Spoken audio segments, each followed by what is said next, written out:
안녕하세요. 북소년 사회과 카페 여러분. 오랜만이 다시 만나 뵙는 것 같습니다. 오늘은 올해 2017년이죠. 얼마 전에 봤던 임용고시에 나왔던 한문 사료를 가지고 이야기를 해보려고 합니다. 때마침 제가 지금 현재 번역 일을 하고 있는데요. 제가 지금 여러분들 그 한문 사료에 나왔던 그 시기하고 똑같은 상소문을 제가 번역을 하고 있습니다. 그런데 이제 거기서도 광해군과 관련된 이야기가 많이 나오는데요. 여러분들 한문 사료도 마찬가지로 광해군과 관련된 이야기여서 이게 무슨 인연인지는 모르겠지만은 아무튼 그래도 저는 제가 지금 하고 있는 일 때문에 여러분들은 한문 사료를 이렇게 수업하는데 조금 더 도움이 되기도 하였습니다. 쓸데없는 말은 그만두고 본론부터 보도록 하겠습니다. 왕, 대비, 하, 교서, 선유, 중, 외, 약, 왈 이랬습니다. 왕, 대비 그냥 글자 그대로 왕, 대비입니다. 그냥 읽으면 됩니다. 하교서라 했습니다. 하교를 내는 거죠. 왕이 화교하다, 왕, 대비가 화교하다, 누가 화교하다 이러죠. 위에 그러니까 궁궐에 있는 사람이 화교한다 이런 말 하죠.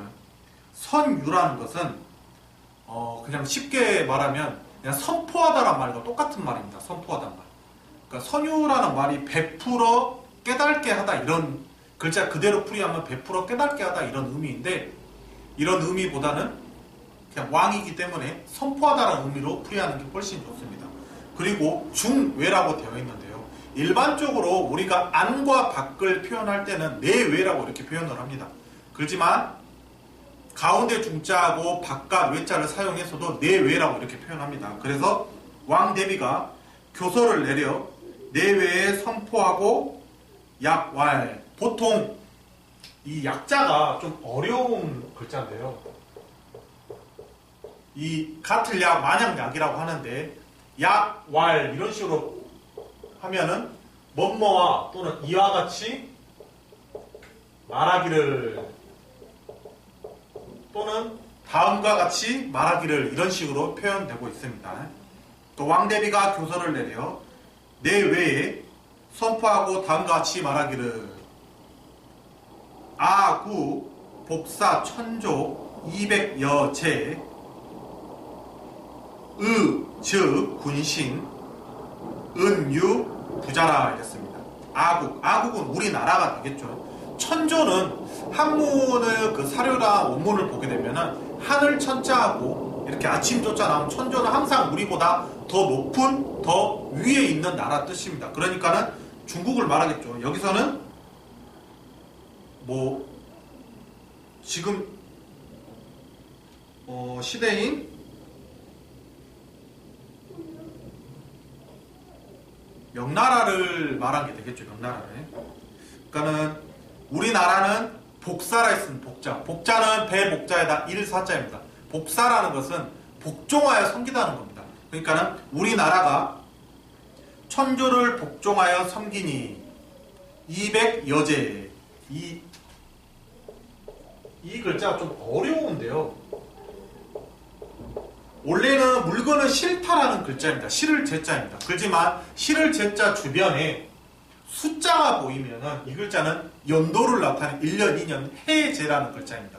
이거랑 비슷한 것이 여러분들이 좀 잘 알고 있을 것 같은 글자가 가을 추자입니다. 가을 추자. 가을 추자도 주변에 숫자가 보이면 1년, 2년을 나타내는 단위입니다. 그러니까 여기서는 200여 년이 되겠죠. 200여 년. 즉 의리로는 군신관계입니다. 우리나라가 이 천자의 조정을 이제 섬기는데 200여 년 동안 의리로는 군신관계이고 은혜로는 부자관계라고 이렇게 표현을 했습니다. 임진 제조지 해 만세 불가 망야라 했습니다. 임진년 1592년이죠. 임진년 제조지 은이라고 했습니다. 제조지 은을 제가 이거에 대해 찾아보니까는 여러분들 각주의 도시가 달아났죠. 임진왜란 때 명나라가 조선을 도와 왜적을 물리침으로써 거의 망할 뻔한 조선이 다시 일어나는데 도움을 주었던 이를 말한다. 이렇게 표현되겠습니다. 그러니까 임진년 제조지 은혜에 임진년 때 우리가 받은 은혜죠. 그 받은 은혜를 만세토록 영원히 잊을 수 없다. 이렇게 표현했습니다. 선왕 임어 40년 지성 4대 평생 미상 배서이좌 이랬습니다. 선왕께서 임어라 했습니다. 임어는 임할 임자에다가 어거할 어자입니다. 그러니까 즉위한 이후부터 임금이 된 이후부터 이런 뜻입니다. 그러니까 선왕이 임금이 된 이후부터 40년 동안 또는 뭐 40년 동안 임금이 되어 다스리면서 지극정성으로 4대라 했습니다. 누구요? 천자의 조정을 4대 했다라는 거죠. 평생 미상 배서이좌라 했습니다. 평생토록 일찍이 서쪽을 등지고 앉지도 않았다고 했습니다. 가로 땡땡. 근데 가로에 있는 인물이겠죠. 여기서 이제 누굽니까? 광해가 맞겠죠. 광해.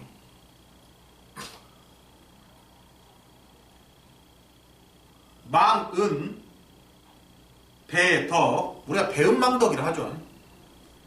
망외 천명 음회이심 윤관 노이 기미 정로지여 밀교수신 관면향배 졸치 전수 투로 유추사이라 이랬습니다.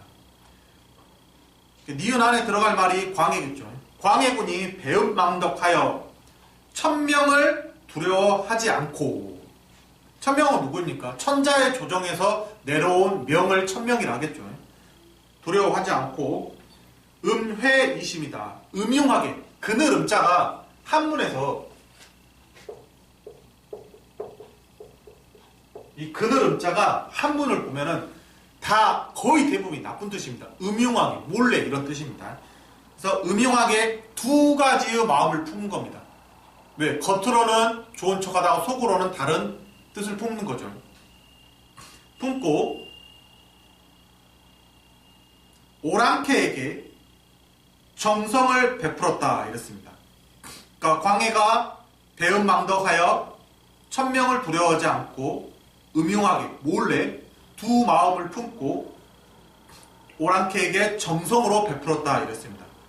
김인현 정로지 역에 김인현의 오랑캐를 정벌한 일은 은밀하게 수신.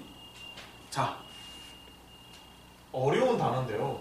저는 이 가르칠 교자가 보통 보면은 그 한문 사료 이런 좀 역사적 관련된 사료에 교자가 나오면 가르치다 교육적인 의미가 아니고 이렇게 좀 뭐 정벌이라든지 싸움이라든지 누구한테 뭘 시키다든지 심부름을 보내다든지 뭐 이런 거 나올 때는 이 교자가 거의 대부분이 하여금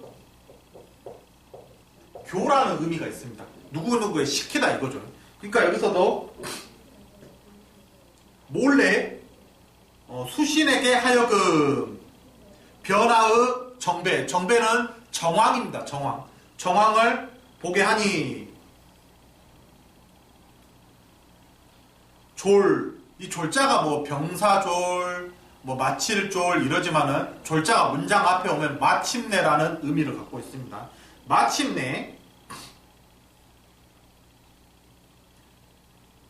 전사, 전 군대가 스승사자가 이렇게 전쟁과 관련된 싸움과 관련된 이야기가 나오면은 다 군대입니다. 군대. 그러니까 전 군대가 오랑캐에게 투항하니 사해는 온천하죠. 온천하가 추함이 사방에 퍼지게 되었다 이 말이죠.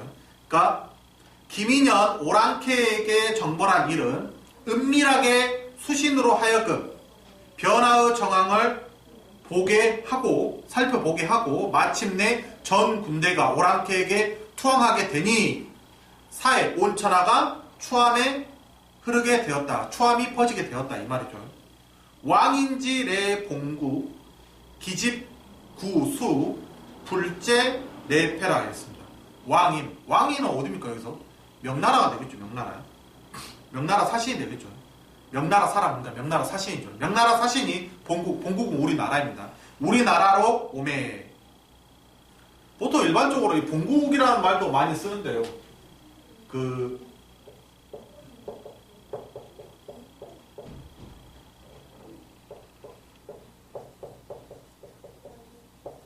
거의 조선시대 사료를 보게 되면은 승조라는 말이 종종 보입니다. 승조는 우리 그 조선보다 앞 시대인 고려를 뜻하는 겁니다. 여기서 본조는 조선을 뜻하는 거고요. 만약에 본국이죠.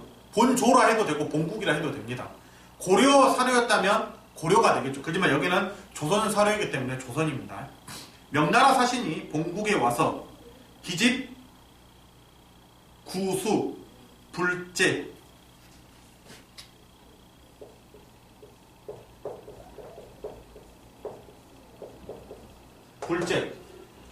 뿐제입니다. 그러니까 뭐뭐뿐만 아니라 이런 의미입니다. 뭐뭐뿐만 아니라.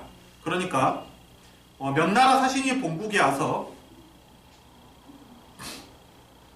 붙잡고 구속하며 감옥에 가둘 뿐만 아니라 이랬죠. 뿐만 아니라 황, 치, 루, 강, 무의, 제, 사, 사아, 사만, 예의지, 방, 불면, 이적, 금수지, 귀, 통심, 질수, 호가, 승언이라 이랬습니다. 명나라 칙서가 자주 왔지만 우리 군대를, 그러니까 군사를 구원해줄 마음이 없어서 사만 시대부터 예의를 지켜오던 우리나라로 하여금 오랑캐와 금수로 돌아감을 면치 못하게 하였으니 마음이 애통하고 머리가 아프니 어찌 승언 말로 표현할 수 있겠는가. 부, 멸, 천리, 폐, 인륜, 상, 이, 득제어, 종사, 하이, 결언어, 만성, 제약, 지차, 기하이, 군국, 자민, 거, 조종지, 천위, 봉, 종사지, 신령호라, 자이, 폐, 광해, 양의, 거주라 이렇게 했습니다. 무릇, 그 지압이 붙자가 문장 앞에 오면 무릇 이런 뜻입니다. 뭐 특별한 의미는 없습니다. 대개의 이런 의미죠. 무릇 천리를 멸하고 인륜을 끊어서 인륜을 폐해서 위로는 종묘사직의 제를 얻고 아래에는 만 백성에게 원망을 맺게 하였다. 제약이 지차 이 지경에 이르렀으니 어찌하여 임금이 되고 백성을 자식처럼 돌봐야 할 사람으로서 조종의 천위, 천위는 뭡니까? 임금의 자리죠. 조종의 임금의 자리에 차지할 수 있으며 종묘사직의 신령을 받들 수 있겠는가. 자이패 광해, 이에 광해를 폐의하고 양의 거주라. 양의 적당한 곳을 헤아려서 살게 해야 한다. 이렇게 됐죠. 저는 잘 역사에 대해서 좀 많이 문외합니다. 문외하지만 제가 여러분들 이 역사 문제, 이 사료 문제만 놓고 보면은 몇몇 단어만 번역을 한다는 게 쉽지는 않습니다. 많이 어렵습니다. 어려운데 여러분들이 문제를 풀 때는 몇몇 단어, 특히 연도라든지 이런 거 관련된 단어들이라든지 사료와 관련된 몇몇 단어만 여러분들께서 좀 잘 공부해서 시험에 응시한다면 충분히 풀 수 있는 문제이지 않겠냐라는 생각을 해봅니다. 한문으로 돼 있어서 좀 어려운 면도 있지만은 그보다는 오히려 한문으로 된 문제가 여러분들한테 훨씬 더 쉽지 않냐. 왜? 한문의 의미만 알면은 쉽게 접근을 할 수 있는데 한문의 의미가 너무 어렵다 보니까는 쉽게 접근하기가 어려운 부분이 있지만은 여러분들께서 이런 사료 공부를 할 때 단어 몇 개를 좀 따로 이렇게 정리해가지고 공부해 놓는다면은 나중에 여러분들께서 임용을 보게 될 때 좀 많은 도움이 되지 않겠냐라는 생각을 해봅니다.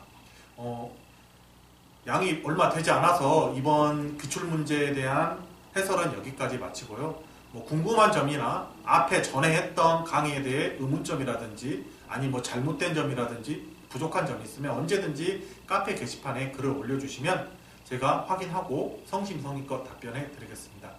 그럼 이번 강의는 여기까지 마치겠습니다. 수고하셨습니다.